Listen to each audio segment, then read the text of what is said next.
Good morning, Lakers. On this week's episode of Morning Minutes, I want to talk with you about disagreements. Living in a world of unique individuals, diverse backgrounds, different beliefs, and thoughts about how the world should work is generally a wonderful and enriching thing. It provides so much to our society, our world, and our school. However, it can often lead and cause disagreements. Sometimes these disagreements can be rather deep and core to a person, and it can get heated at times. In our society today, we see many examples of disrespectful disagreeing. And it's plastered all over our news feeds, social media, and often from some of the most public places and positions. Healthy disagreement is actually a very positive thing and a core element of education, society, and believe it or not, even politics. In a year like 2020, we've already seen our fair share of situations that have different views and pretty strong beliefs about them. In just a minute, I want to walk through a few tips to help us, as a school family, be more willing and more equipped to enter into conversations, debates, or other interactions that may have viewpoints different than our own, and develop a healthy dialogue within that space. That said, disagreement and entering into discourse is not saying that you have to necessarily change your own feelings about a topic or situation. Certain situations, say for example like racism and social injustices, for example, are wrong always, not to be tolerated, and need to be addressed. But how that happens can potentially include a few of the items maybe we talk about below to support further change in our society. However, most of the tips that we'll cover will be primarily focused on interpersonal disagreements, say with peers or family or friends. Tip number 1. My first tip to engage in a healthy disagreement is really listening.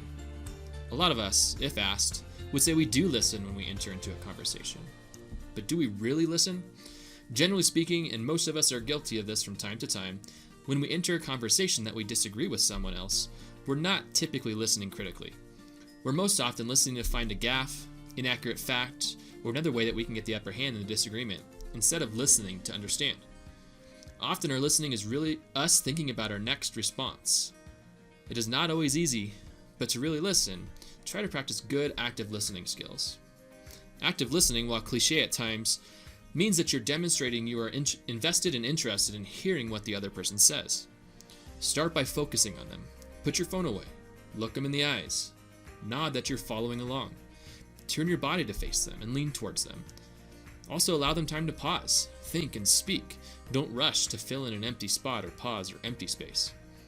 All of these skills show the other person that you care about them and want to hear them. Tip number 2, practice respect. Just because you disagree with someone doesn't mean that you should not behave respectfully.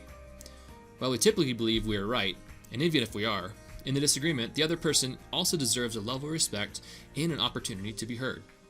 Think about a time when you last felt respected. What did that feel like? What did it look like? Maybe sound like? Maybe your voice level sounded a certain way. Perhaps the other person waited and ensured you had a chance to share your thoughts too. Maybe it was the words that you used or your body language. How may you create an environment in that conversation that feels how you felt when you were respected? Often, this skill is best developed by practicing before a difficult conversation, but it can still be implemented if you haven't had much practice. Tip number 3 is using I statements and owning your stuff. Many times when we argue or disagree, we end up using accusatory language. The word you is generally used more than I. This puts the onus on the other person and blames them for the situation. A simple tip to help de-escalate a conversation and prevent the feeling of blame are something called I statements. For example, instead of saying, "You always nag me about my homework as soon as I walk through the door," to a parent or guardian, you can try reframing it to, "I feel stressed because I had a busy day at school and just got home. Can we talk about homework in 30 minutes? It changes the flavor of the conversation. The other piece about I statements is you owning your feelings and belief. In society today, there's a strong feeling that just because you feel a certain way means that you might be right and anyone who doesn't agree is wrong. In many circumstances, there are rarely true absolute rights and wrongs. Apart from some of the prior mentioned situations, we have to understand as members of society that people have different religious, moral, political, and cultural beliefs and practices. Sometimes we can be sucked into a world where we end up believing that other people's beliefs and practices are wrong just because they're different than our own. That can be emphasized by surrounding ourselves with only those who agree and creating a sounding board and a natural confirmation bias. With the I statements and owning your stuff, I would also suggest seeking out those who have different views than your own. Learn about them, broaden your own understanding. There is truly strength in diversity. Tip number 4, know when to disengage. Sometimes the other person or both of you have reached a level that is not healthy in the conversation. Instead of getting to the point where your relationship is harmed, you get into trouble, or end up on the news, you may want to disengage in that conversation. Potentially you can revisit it in the future, but sometimes that might not be possible.